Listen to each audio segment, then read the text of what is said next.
Assalamualaikum warahmatullahi wabarakatuh. Perkenalkan, nama saya Asnatul Zikri, NIM 2112-11790 dari Prodi S1 Keperawatan kelas 1A. Baiklah, pada kali ini saya akan menampilkan tugas Pancasila tentang Pancasila sebagai dasar nilai pengembangan ilmu dalam pola hidup.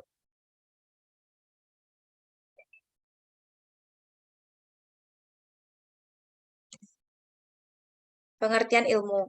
Abbas Hamami Mintareja tahun 1983 dalam diktat yang berjudul Epistemologi mengetengahkan bahwa ilmu atau sainsi dalam bahasa Inggrisnya berasal dari bahasa Latin scientia yang diturunkan dari kata scire yang artinya mengetahui atau belajar. Istilah ilmu merupakan satu istilah yang mempunyai perwahyuan arti.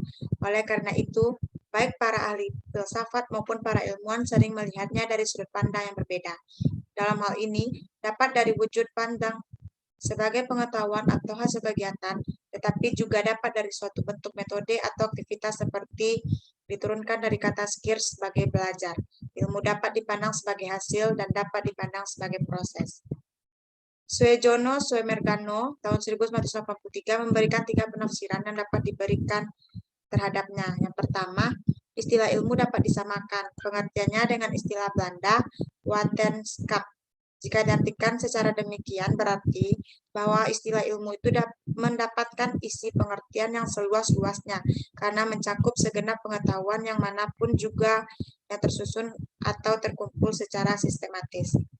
Yang kedua, istilah ilmu dapat juga diartikan sebagai apa yang dalam bahasa Inggris biasa disebut dengan istilah siensi.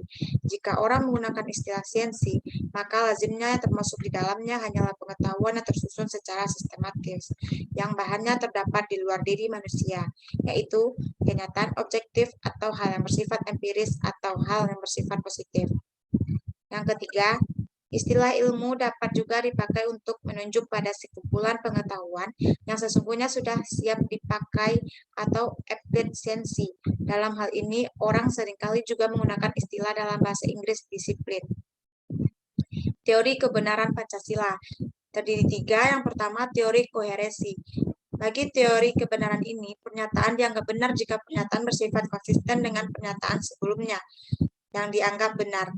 Menurut Natanegoro, Pancasila dasar filsafat negara merupakan satu kesatuan tersusun atas berbagai bagian, tetapi bagian itu tidak saling bertentangan. Semuanya menyusun hal yang baru dan utuh. Setiap bagian Pancasila merupakan bagian yang mutlak. Jika dihilangkan satu bagian saja, hilanglah halnya. Sebaliknya, terlepas dari halnya, bagian tersebut dihilangkan kedudukan dan fungsinya. Selain itu, setiap sila Pancasila di dalamnya mengandung sila yang lainnya. Yang kedua, teori korespondensi.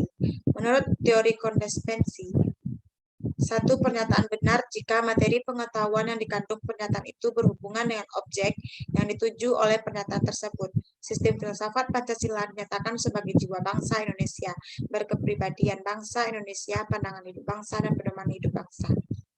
Ketiga, teori pragmatik. Menurut teori ini, nilai kebenaran proposisi diukur dengan kriteria apakah proposisi tersebut berfungsi dalam kehidupan praktis atau tidak. Teori ini tercantum dalam Pancasila sebagai pemersatu bangsa Indonesia. Hal ini memang menunjukkan bahwa sistem filsafat Pancasila berfungsi secara praktis. Fakta sejarah telah membuktikan baik sejak proses penetapan Pancasila sebagai dasar negara maupun dalam menghadapi berbagai pemberontakan dengan jiwa Pancasila ini, pemersatuan dan kesatuan tetap terjaga.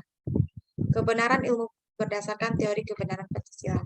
Kelebihan ilmu diantaranya terletak pada pengetahuan yang tersusun secara logis dan sistematis, serta telah teruji kebenarannya melalui beberapa langkah dalam metode keilmuan, dari perumusan masalah sampai penemuan teori ilmiah.